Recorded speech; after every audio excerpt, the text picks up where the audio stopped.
सभी HD classes के option में उत्तर प्रदेश की जो ये होमगार्ड की भर्ती निकली हुई है, इसमें आज की वीडियो हम ये समझने की कोशिश करेंगे कि जिलावार वैकेंसी कैसे तय किया गया है और एक जिले के अंदर कितनी वैकेंसियां हैं। टोटल अगर देखा जाए कुल पद तो 41,424 लोगों की नियुक्ति होनी है एज ए होमगार्ड। ठीक है, वेतमान की बात करेंगे तो यह कहता है कि जो ड्यूटी भत्ता दिया जाएगा वह 600 रुपये प्रतिदिन दिया जाएगा साथी, है ना।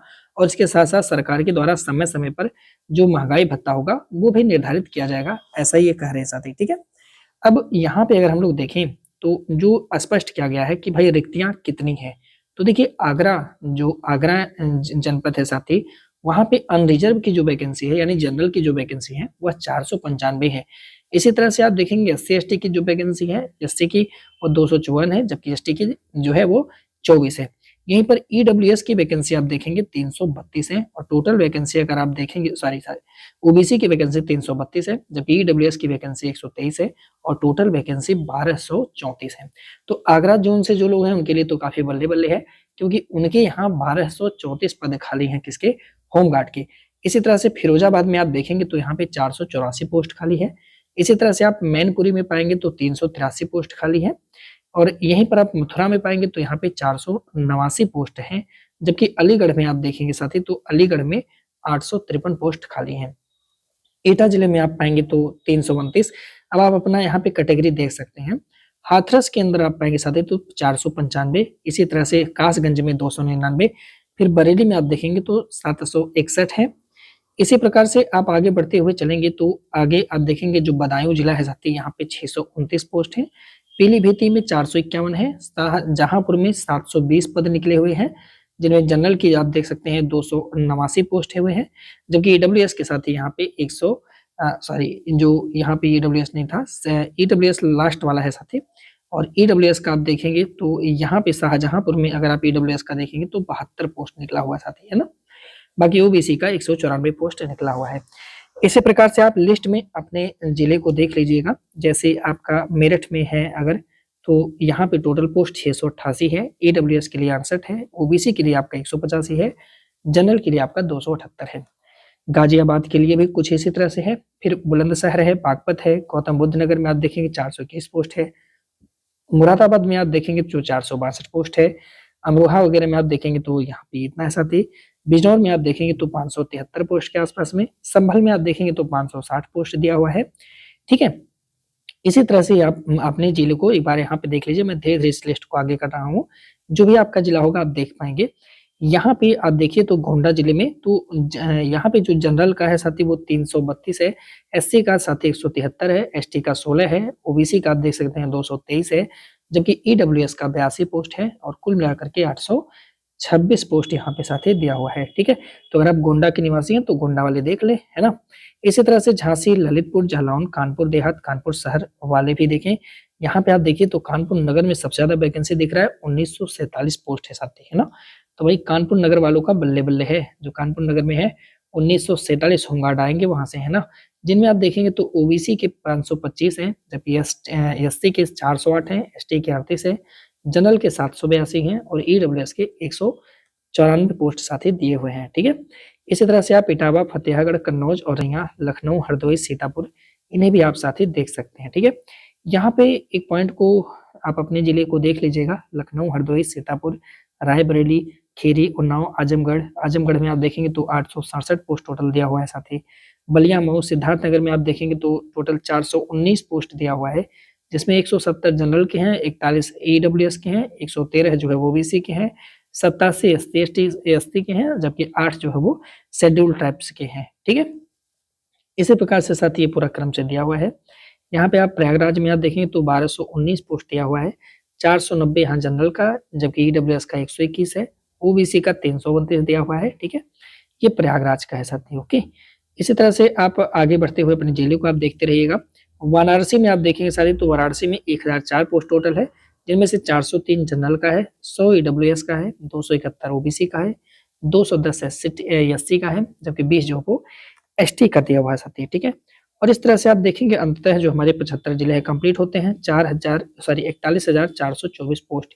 लेकिन यहाँ पे कुछ पॉइंट आपको ध्यान रखना होगा, जैसे रिक्तियों में साथी कुछ पोस्ट 2% सीटें जो है वो आरक्षित हैं, जो हमारे स्वतंत्रता सेनानी हैं, जैसे जो काम कर चुके हैं, ठीक है, सेना में जो काम कर चुके हैं, जो हमारे भूतपूर्व सॉरी ये स्वतंत्रता सेनानी जो मतलब फ्रीडम फाइटर वाले लोग हैं साथी, मान लीजिए उनके लिए है, ठीक है। जबकि जो जैसे मान लीजिए कि आपके पिताजी फ्रीडम फाइटर में थे, तो आप अप्लाई कर सकते हैं। तो फ्रीडम फाइटर के जो आश्रित लोग होते हैं उनकी बात ये कर रहा है, ठीक है। उनके लिए 2% सीटें आरक्षित हैं। जबकि अगर कोई भूतपूर्व सैनिक है तो उनके लिए 5% सीटें आरक्षित किया गया। महिलाओं के लिए 20% सीटें अकेले आरक्षित है। यानी अगर आप देखेंगे तो 1234 जो पोस्ट है साथी, इन 1234 पोस्टों में से 246 पर महिलाओं का चयन होगा, ये तय है। 20% महिलाओं के लिए वैकेंसी रिक्त की गई है। बाकी बची हुई वैकेंसी में से आप 61 वैकेंसी निकाल दीजिएगा। इसमें भूतपूर्व सैनिक लोग शामिल किए जाएंगे और स्वतंत्रता सेनानी फिर 24 लोग ये शामिल किए जाएंगे। तो साथ ही अगर आप देखेंगे तो इस तरह से 4 6 10 तो 12, ठीक है, और इस तरह से 6 2 8 ठीक 9, तकरीबन आप देखेंगे तो आप ये मान के चलिए कि कम से कम 260 40 100, ठीक है, 300, और इधर आप देखेंगे साथी तो 7 4 11, ठीक है, 361 पोस्ट आते हैं ना, कितने 300, ठीक है, 31 पोस्ट, 6 1 7 4 11, 4 6 10 2 12 1 13, फिर 2 1 3, तो 331 पोस्ट आप देखेंगे इस तरह से आरक्षित हो जाएंगे। कहाँ पर? आगरा। तो 1231 में से आप निकाल दीजिएगा 300, 1232 में से आप निकाल दीजिएगा 331 साथियों, ठीक है। तो 1232 में से आप 331 जब निकालेंगे तो 901 पोस्टों पर अब सभी लोग का सिलेक्शन होगा, जो बचे हुए लोग हैं, ठीक है, जैसे जनरल है, ओबीसी हैं या ईडब्ल्यूएस के मेल कैंडिडेट हैं, उनका होगा सिलेक्शन, ठीक है। तो ये आरक्षित हर जिले में होंगे। इसी तरह से जितनी नंबर ऑफ वैकेंसी है उसका 2% या स्वतंत्रता सेनानी के आश्रित लोग के लिए है, 20% महिलाओं के लिए है, 5% भूतपूर्व सैनिकों के लिए। तो इस तरह से 27% का जो आरक्षण है रिक्तियों में, वो प्रोविजन साथ ही यहाँ पे लागू होंगे, ठीक है। तो आप देख सकते हैं हॉरिजॉन्टल जो आरक्षण है वो 27% जो है साथी वो निकाल करके अलग कर दिया जा रहा है, ठीक है। अब इसके हिसाब से आप देख सकते हैं इतनी वैकेंसी आप खाली कर दीजिएगा, जो ये बक्से बचे हुए हैं उसके बाद अपनी काउंटिंग आप लोग करिएगा, ठीक है। तो ये यहाँ पे दिया हुआ है, मैं धीरे धीरे स्लो कर दे रहा हूँ ताकि आप पढ़ पाए इसको, अपने जिले में देख पाए कि कितना आरक्षित है, कितना महिलाओं के लिए। इस ये जो सीढ़ी आपको दिख रहा है ये महिला के लिए आरक्षित है, मतलब इस पे महिला पक्का चयनित हो जाएंगी साथी, है ना। ऐसा नहीं कि महिलाओं के लिए ही सिर्फ इतना है, नहीं, ये इतना तो उनके लिए आरक्षित है, उस पर कोई और नहीं लड़ सकता है। बाकी उनका नंबर वगैरह ज्यादा हो जाएगा तो वो आगे पीछे कूद सकती हैं, लेकिन उनके सीट पर कोई महिला नहीं लड़ सकती है, इस बात को ध्यान रखना होगा, ठीक है। और क्या इंस्ट्रक्शन दिया गया? कह रहा कि भाई परीक्षा के पूर्व किसी भी समय रिक्तियों की संख्या परिवर्तित की जा सकती है। इनरोलमेंट की कार्यवाही के किसी भी समय, इनरोलमेंट के किसी भी स्तर पर बिना कोई कारण बताए निरस्त की जा सकती है। ये बात भी यहाँ पे लिखा हुआ है, इसको ध्यान रखिएगा, है ना। पात्रता ये लोग क्या मांग रहे हैं? पात्रता ये मांग रहे हैं कि भाई देखो, आपको होना यह है कि शारीरिक व मानसिक दोष से युक्त तथा दिव्यांग व्यक्ति होमगार्ड के पद पर एनरोलमेंट नहीं करेंगे। पागल दिवालिया आप ना हो, आपका हाथ पैर सलामत रहे, ठीक है। दूसरा, होमगार्ड के पदों पर एनरोलमेंट के लिए आवश्यक है कि अभ्यर्थी उस जनपद का मूल निवासी हो जिस जनपद की रिक्ति के सापेक्ष आवेदन किया गया हो। आपको अपने राज्य का ही निवासी होना है, सॉरी उसी जिले का ही निवासी होना है। इस बात को साथियों थोड़ा सा आपको ध्यान रखना होगा साथी, है ना। ये चीज आपको थोड़ा सा ध्यान रखिए। फिर आगे और भी एलिजिबिलिटी दिया, उसको हमारे किसी काम करने इसको जानना ही नहीं है साथी। आवेदन कब से शुरुआत हो गया? तो 18 नवंबर से स्टार्ट हो गया और 17 दिसंबर तक आपका ये आवेदन होगा। शुल्क जो है वो आप उसी 18 से शुरू होकर के 17 तक हो जाएगा साथी, ठीक है। ये यहाँ पे दिया हुआ है। आवेदन से पहले आपको ओटीआर यानी वन टाइम रजिस्ट्रेशन आपको कराना होगा साथी। ओटीआर आप वेबसाइट में करा लीजिएगा, अपने गांव में जाकर के फॉर्म को आप फिलअप करवा लीजिएगा, ठीक है। आवेदन शुल्क की बात करेंगे तो जनरल और जो ईडब्ल्यूएस है वो 400 रुपये देंगे साथी। बाकी जो SC ST के लोग हैं वो 300 रुपये देंगे। तो जनरल, ईडब्ल्यूएस, ओबीसी 400 रुपया देंगे, बाकी SC ST वाले कितना रुपया देंगे? 300 रुपया देंगे साथी, ठीक है। यहाँ पे पॉइंट को थोड़ा सा आपको याद रखना होगा। तो भारत के नागरिक होने चाहिए, ये सारी बात को आपको ध्यान रखना होगा साथी, है ना। अगर हम बात करें शैक्षिक अर्हता आखिर में क्या होना चाहिए, तो होमगार्ड की एनरोलमेंट है तो अभ्यर्थी की शैक्षिक अर्हता भारत में विधि द्वारा स्थापित बोर्ड के द्वारा 10वीं पास, ये देखिएगा 10वीं पास होना चाहिए, इतना आपको ध्यान रखना होगा, ठीक है। और कुछ नहीं चाहिए, आपको बस 10 पास होने की आवश्यकता है साथी। इसके अतिरिक्त आपको कुछ करने की जरूरत नहीं है। आवेदन करते समय अभ्यर्थी को अपेक्षित शैक्षिक अर्हता आवश्यक धारित करनी होगी, यानी अपेयरिंग वाले इसमें नहीं डाल सकते हैं। ये नहीं कि आप हाई स्कूल में हो तभी डाल नहीं नहीं नहीं डाल सकते हैं। उसकी अंक तालिका अथवा प्रमाण पत्र आवेदन के साथ प्रस्तुत कराना अनिवार्य है। 10वीं कक्षा की परीक्षा में सम्मिलित हुए अपियर अथवा सम्मिलित होने वाले अभ्यर्थी पात्र नहीं है। तो अगर आप उसमें अपियरिंग कर रहे हैं तभी भी ऐसा है कि आप हाई स्कूल पहुंचे, आप सोचे फॉर्म भर देंगे, नहीं भर सकते आप, ठीक है। इसको आपको ध्यान रखना होगा साथी। अब सुनिएगा प्रेफरेंस कैसे मिल सकता है। जैसे मान लीजिए कि दो लोग 100 नंबर का क्वेश्चन है, तो उसमें से अगर दो लोग 88 नंबर आ गए तो इनमें से पहले किसका होगा। तो साथ ही यहाँ कह रहा कि अभ्यर्थी की जो अधिमान है इसके अंतर्गत निम्नानुसार अतिरिक्त अंक यदि यदि किसी अभ्यर्थी के पास एक से अधिक अधिमान अर्हताएं हैं तो उसे सबसे अधिक अंक वाले अधिमान अर्हता हेतु निर्धारित अंक दिए जाएंगे। जैसे अगर एनसीसी प्रमाण पत्र आप लगाते हैं तो सी सर्टिफिकेट लगाएंगे तो साथ ही 3 अंक आपको एक्स्ट्रा मिल रहा है, ठीक है। बी सर्टिफिकेट वालों को 2 अंक, ए सर्टिफिकेट वालों को कितना 1 अंक मिलेगा, स्काउट गाइड वाले को कितना 1 अंक, ठीक है। तो ये चीज आपको थोड़ा सा ध्यान रखना होगा साथी, ठीक है। वो अपने लिए जरूरी नहीं है, मेहनत करेंगे तो आप काम बन जाएगा। एज कितना होगा साथी, तो एज यहाँ पे देखेंगे 18 से लेकर के 30 साल होना चाहिए एज। तो 1/7/1995 से पूर्व तथा 1/7/2007 के बाद का नहीं होना चाहिए, ठीक है।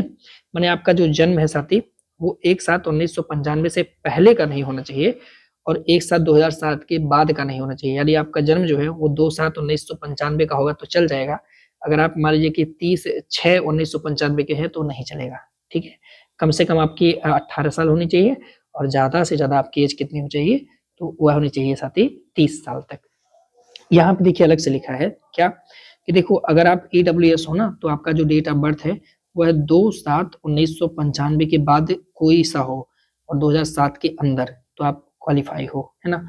तो आपका एज काउंट होगा, तो यानी 18 से लेकर के 30 साल तक एज होगा। यहाँ पे इस बात को आपको ध्यान रखना होगा। इसी तरह से आप देखेंगे अदर के लिए दिया हुआ है, अनुसूचित जाति के लिए 1990 दिया हुआ है, जबकि अनुसूचित जनजाति के लिए OBC के लिए भी 1990 दिया हुआ साथी, है ना। अब देखेंगे ये तो हो गया ये। अब इनरोलमेंट कैसे होगा तो जानते हैं। लिखित परीक्षा कैसे होगा, पहली बात तो कह रहा है कि भाई परीक्षा कैसे होगा। तो परीक्षा देखिए ये कह रहा है कि भैया एक ही पेपर हम कराएंगे और वो आपका GS का पेपर होगा। क्या ये पेपर तोप होगा? अरे नहीं नहीं, तोप नहीं होगा। यूट्यूब पर तो कहेंगे हाई उड़ी कुछ नहीं, सिर्फ प्रैक्टिस करिए, छोटे छोटे नॉर्मल क्वेश्चन का प्रैक्टिस करिए और एक किताब लेकर आइए जो कि ल्यूसेंट की किताब है मेरे भाई, है ना। ल्यूसेंट की बुक है वो लेकर आइए, उसको आप अच्छे से पढ़िए। उसको पढ़ने के साथ साथ आप चाहें तो एक सेक्शनल टेस्ट जो है वो ले सकते हैं, ठीक है।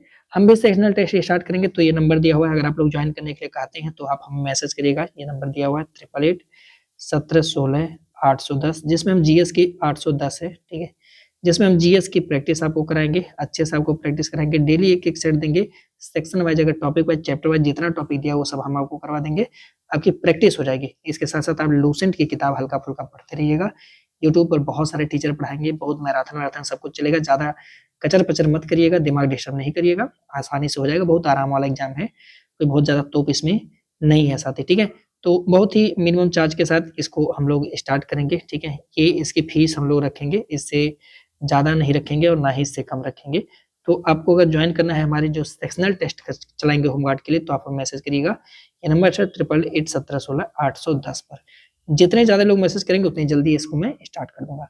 तो मेरे भाई बहुत अच्छी बात है कि GS के 100 क्वेश्चन है। अब देखिए जलवा मचा देंगे आपको, कम से कम इसमें मान के चलिए कि आपको 90 से ज़्यादा नंबर लेकर आना है तभी सिलेक्शन होगा, क्योंकि ये GS का सिर्फ पेपर है भाई, है ना। कुल अंक कितने हैं 100। 2 घंटा आपको मिलेगा GS सॉल्व करने के लिए और 1 अंक दिए जाएंगे, ये भी बात को आपको ध्यान रखना होगा, ठीक है। अच्छा, कह रहा है कि लिखित परीक्षा में 25% से कम अंक प्राप्त करने वाले अभ्यर्थी इनरोलमेंट के लिए पात्र नहीं होंगे। अगर आप 25% से कम नंबर लेकर आते हैं तो मतलब कोई मतलब नहीं निकलेगा, है ना। तो वैसे कोई मतलब नहीं निकलेगा, इसमें क्या करना है, ठीक है। देखिए लिखित परीक्षा का पाठ्यक्रम परिशिष्ट 1 में साथी कह रहे हैं कि ये दिया हुआ है। यह लिखित परीक्षा OMR पर आधारित प्रणाली के अनुसार संपन्न कराया जाएगा, यानी ऑनलाइन एग्जाम नहीं होगा, आपका परीक्षा ऑफलाइन कराया जाएगा। कैसे कराया जाएगा साथी? ऑफलाइन आपका एग्जाम होगा, ठीक है। ये कह रहे हैं कि ये परीक्षा जो है पालियों में कलम और कागज आधारित होगी, यानी OMR प्रणाली से होगा, ऑनलाइन नहीं होगा। इसको थोड़ा सा आप ध्यान रखिए, ठीक है। लिखित परीक्षा कितने समय का होगा? मैंने भी आपको बताया 120 मिनट का होगा, जिसमें कुल 100 प्रश्न होंगे और 100 में एक एक नंबर आपको दिया जाएगा साथी, ठीक है।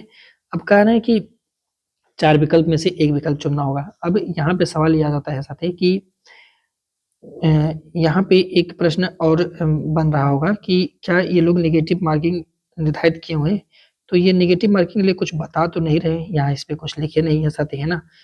प्रश्न पर गलत उत्तर में पढ़ा जाएगा, उत्तर बदलने हेतु व्हाइटनर का प्रयोग। किसी प्रश्न का उत्तर सही विकल्प आ जाता है तो ऐसे अभ्यर्थी में अंकित करना। अभ्यर्थी को दिया हो अंकित किए गए अभ्यर्थी को प्रश्न के लिए अंक नहीं दिया जाएगा। ओएमआर 3 प्राप्तियां होंगी। ओएमआर के बारे में कह रहे हैं, लिखित परीक्षा इतना, लिखित परीक्षा की सूचना इतना।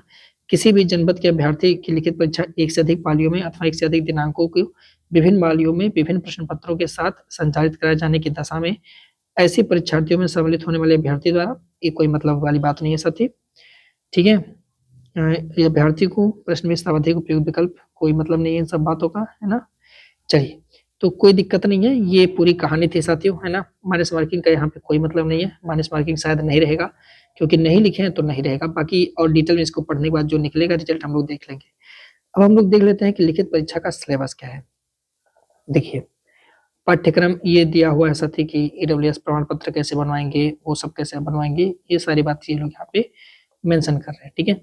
अब हम लोग एक बार देख लेते हैं फिर इनका जो मेन है, ठीक है, कहाँ गया सिलेबस, सिलेबस को हम लोग देख लेते हैं। देखिए, लिखित परीक्षा 1 नंबर मिलेगा, तो क्या क्या है इसमें ये जरा सा पढ़ लेते हैं। तो सबसे पहले ये लोग लिख रहे हैं कि भाई सामान्य ज्ञान है। अब सामान्य ज्ञान में क्या है, तो बहुत सारी बात होती है ना। फिर ये लिख रहे हैं कि नहीं हम सामान्य विज्ञान भी पूछेंगे, दूसरा। तीसरा कह रहे हैं भाई हम भारत का इतिहास भी तुमसे पूछेंगे। बाप रे बाप, होमगार्ड से भारत का इतिहास क्या पूछ लेगा, क्या क्या पूछ लेगा, तनाव नहीं लीजिए, बहुत नॉर्मल प्रश्न पूछेगा। फिर कह रहा है कि हम आपसे संविधान भी पूछेंगे, 10वीं क्लास 10वीं कंपटीशन संविधान पूछेंगे। फिर कह रहे हैं हम भारत की अर्थव्यवस्था को भी पूछेंगे और संस्कृति को पूछेंगे।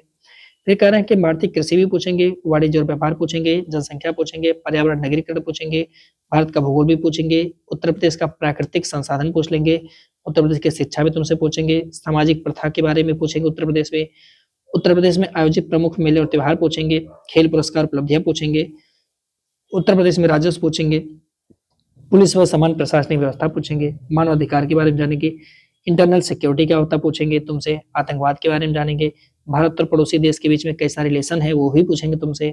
फिर राष्ट्रीय और अंतर्राष्ट्रीय महत्वपूर्ण की घटनाक्रम यानी करंट अफेयर भी पूछेंगे तुमसे। जो इंटरनेशनल इंस्टीट्यूशन होते हैं, अंतर्राष्ट्रीय संगठन, उसके बारे में पूछेंगे। पुरस्कार और सम्मान जानना चाहेंगे, देश राजधानी उनकी मुद्रा जानेंगे, कुछ दिवस पूछेंगे, अनुसंधान और खोज पूछेंगे, कुछ पुस्तक, उसके लेखक, सोशल मीडिया कम्युनिकेशन, ये भी पूछेंगे। उत्तर प्रदेश शासन द्वारा संचालित जो कल्याणकारी योजना है, जनोन्मुखी जो योजना है, महिला सशक्तिकरण की योजना है, आत्मनिर्भर की योजना है, वो सब तुमसे पूछेंगे। साथ साथ में जो नेचुरल फिनोमिनन होते हैं वो भी पूछेंगे। महत्वपूर्ण जो सम्मेलन और समारोह है उसे भी पूछेंगे। मिला जुला करके जब हम पेपर बनाएंगे तो इन सब में से किसी भी बात का ध्यान नहीं रखेंगे, क्योंकि पेपर बनाने वाले के सामने ऐसा कुछ रहता नहीं है साथी। वो इसको देख करके तो कतई नहीं पेपर बनाता है ना, क्योंकि वो सिलेबस देखता ही नहीं है ना। मैंने कई सारी परीक्षा में देखा है, मैं यूपी के कई एग्जाम में देखता हूँ कि लिख तो दें, ये पता है ये सिलेबस में से आधा ये यहाँ तक आप देखेंगे तो ये पार्ट तो पीसीएस में भी लिखा रहता है। यूपी के हर एग्जाम में सिलेबस यही रहता है। मैं तो इसी बात से कंफ्यूज हूँ कि भैया ये करते कहाँ ऐसा है ना। शर्मिंदगी की भी, इन लोगों को शर्म भी नहीं लगता है कि यही बात हम लोग पीसीएस में भी यही बात लिखते हैं, जनसंख्या, पर्यावरण, नगरीकरण। अब कक्षा 10 वाले पर्सन से आप पर्यावरण और नगरीकरण कैसे एक्सपेक्ट कर सकते हो। लेकिन हाय हाय विधाता, ये लोग कुछ भी छाप देते हैं भाई। बस आप समझिएगा कि नॉर्मल जीएस पूछेगा, बस इसके लिए आपको ल्यूसेंट पढ़ने की जरूरत है और पचहरा पढ़ने की जरूरत नहीं है। साथ साथ में आप थोड़ा थोड़ा एमसीक्यू सॉल्व करते रहिए, 20-20, 30-30 क्वेश्चन डिटेल एक्सप्लेनेशन के साथ, वो हम आपको प्रोवाइड करेंगे, नहीं तो यूट्यूब पर बहुत सारे टीचर आपको प्रोवाइड करा देंगे, ठीक है। बेसिक जानकारी चाहिए, तोप नहीं उठाना मेरे भाई, और उसी बेसिक जानकारी में लोग गलतियां कर देते हैं, ठीक है। तो ये है, आप इंग्लिश में भी देख सकते हैं, थोड़े थोड़े कहीं कहीं अगर नोट्स मिल जाते हैं तो चीजें मजा आ जाएंगी, तो नोट्स दिया जाएगा यूट्यूब पर टॉपिक वाइज, चैप्टर वाइज चीजों को, एक एक टॉपिक का, जो पहले ये छोटे छोटे टॉपिक्स है ना, इनको पहले कवर कर लीजिए, फिर बड़े बड़े टॉपिक पर समय मिलते हुए काम किया जाएगा। तो कोई डाउट होगा तो कमेंट सेक्शन में आप कमेंट करिएगा, हम आपके कमेंट का रिप्लाई देंगे, जो भी आप पूछोगे वो आपको बताएंगे। चलिए मिलते हैं आपसे हम सेशन में। वंदे मातरम, जय हिंद।